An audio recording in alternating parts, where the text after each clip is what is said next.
Hey, good morning. It's Patricia Murphy. It's Tuesday. This is Seattle Now. Today is Lunar New Year, a time for renewal. The year of the tiger.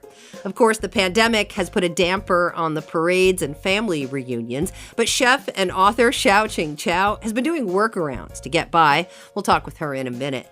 But first, let's get you caught up. Grim news from King County's prosecutor yesterday. The latest shots fired report shows 88 people were killed by gun violence in the county last year. That's more than the previous record high of 69 firearm-related homicides. That was in 2020.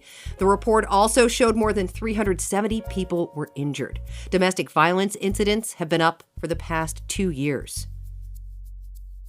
Meanwhile, the state attorney general's office is suing a COVID testing company accused of providing false results and sometimes no results at all. The Illinois-based Center for COVID Control closed all 13 of its Washington locations 2 weeks ago. The AG's office says the company stored its tests in garbage bags instead of refrigerators for more than a week. The state wants the company to pay civil penalties and relinquish any profits from the unlawful conduct. And if you struck out on the state's free home COVID tests, time to try again. The website is back up and running as of yesterday, but don't dilly-dally. The first batch of more than 1 million tests were claimed in just 8 hours. You can request up to 5 per household at sayyescovidhometest.org.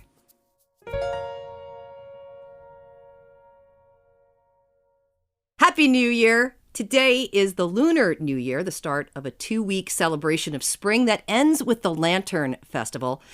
Sadly, Seattle's Lunar New Year celebration has actually been postponed this year, courtesy of the pandemic. So you won't see the usual crowds in Chinatown ID this weekend. It'll be held at the end of April, though. But we still got Hsiao-Ching Chou here to help us out. She's a cookbook author and former food editor at the Seattle PI. She's been cleaning her house for the past 2 weeks, getting ready. Hsiao-Ching, really good to have you. Thanks so much for joining us. Thank you for having me. I love talking about Lunar New Year. Well, I love that house cleaning is considered to be part of the start of the new year because as a very disorganized person, I really appreciate a fresh start. Same. I mean, we have 5 people in our household and with kids and all of that and work schedules, even working from home, like it gets a little bit cluttered some days. And so it's good to do that spring cleaning, so to speak. And to be fair, I have to acknowledge my husband who actually does the cleaning because I do all the cooking. So we have split our responsibilities. I love hearing that, too. Hsiao-Ching, just to start out, it is Lunar New Year, but I am really used to hearing mostly about Chinese New Year. Tell me what the difference is here. I don't understand what's up with that. Well, so if we're talking about an umbrella term, Lunar New Year is it, right? So Lunar New Year is celebrated across a lot of different cultures, especially in Asia. So if you talk to a friend who is Vietnamese or somebody who, like, whatever the culture is, there are Lunar New Year traditions to it. And historically, it was an agrarian celebration because it had to do with seasons and farming. So that's what it's about. And I think especially in the States, we associate it with Chinese New Year because that's just how the term came up. But the Chinese certainly aren't the only ones who celebrate it. Fascinating. So you already had your celebration. You had a big meal. Tell me what that was like. What'd you cook? Oh, gosh. Usually it's a far bigger feast than I ended up cooking because COVID, and we couldn't really have the whole family together. And so what I ended up doing was, luckily my siblings and their kids all live in the Seattle area. So I made little togetherness trays and delivered them to their homes. So they had some little treats. We just couldn't all get together for the feast. But for my family, and my mother lives with us, it's my husband and my 2 kids, I made some of our favorites. They always went dumplings. We have lion's head meatball soup, which the lion's head, they're supposed to be giant meatballs. And then you have all this Chinese cabbage in there, and that's supposed to represent the main. But it's all of the foods represent some sort of good fortune, good luck, prosperity. What's your favorite, Hsiao-Ching? What do you really look forward to? Yeah, what do you really look forward to?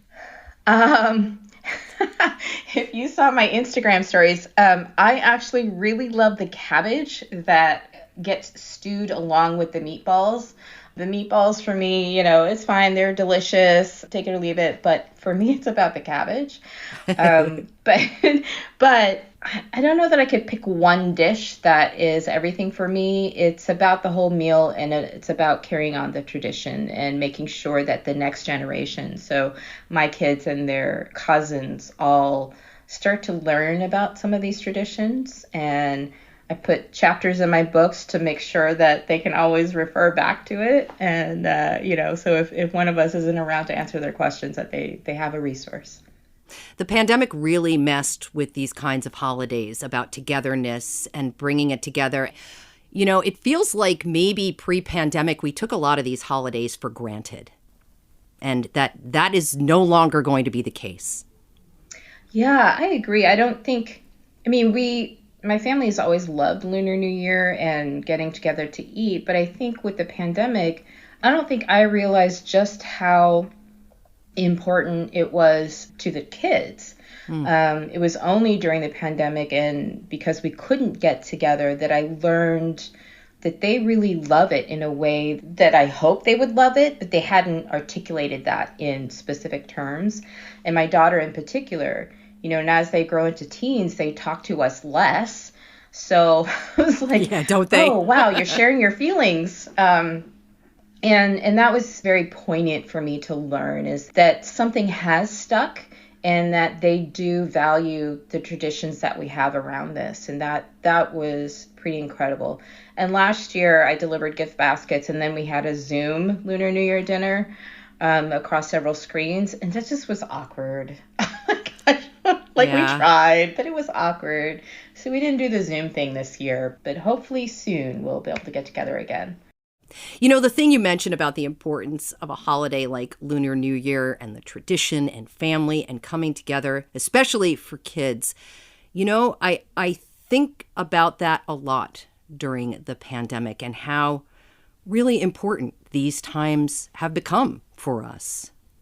Lunar New Year is about the reunion of family, right? So the dinner itself is called the reunion feast. And the idea behind that is, as families expand and grow and they move around the world, that at some point everybody comes home and they share this meal. They sit literally, hopefully around a round table, but they sit around the table, pay respect to the elders and the ancestors, and wish good wishes to the next generation through the red envelope money, and then having all of these foods that we share. And so it has always been about bringing together people and valuing or understanding that at times we're going to be separated, but that at some point we will come back together.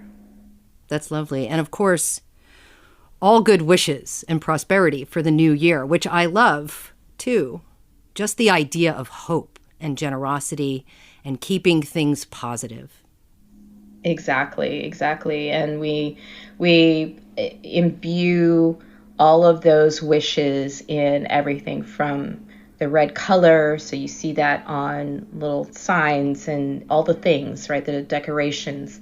I'm wearing a red shirt and red glasses, and I'm wearing my jade necklace, all the things that help to ward off the bad stuff, the bad luck. And just really thinking about family at this time of year and giving that hope to everybody. And intent, it sounds like, as well. Absolutely. What else should I know? What else do you have planned? Anything special for the Lantern Festival? I was actually super fortunate to be in Taiwan one year during a Lantern Festival, and it is amazing. Lucky you. Yeah. I think for me, I feel a little tinge of regret in not being able to share that kind of experience with my kids and my nieces and nephews. Again, the pandemic hinders that, but also being in the States, we don't necessarily have access to a lot of those full-on celebrations. But for the Lantern Festival, you have these little sweet dumplings that also symbolize hope for the new year, and they're little glutinous rice balls, basically, and they're filled with different types of fillings, and they resemble mochi in a way. And then you eat them like a soup, and that's how you close out the Lunar New Year 2-week celebration with a little sweetness and hope for the rest of the year.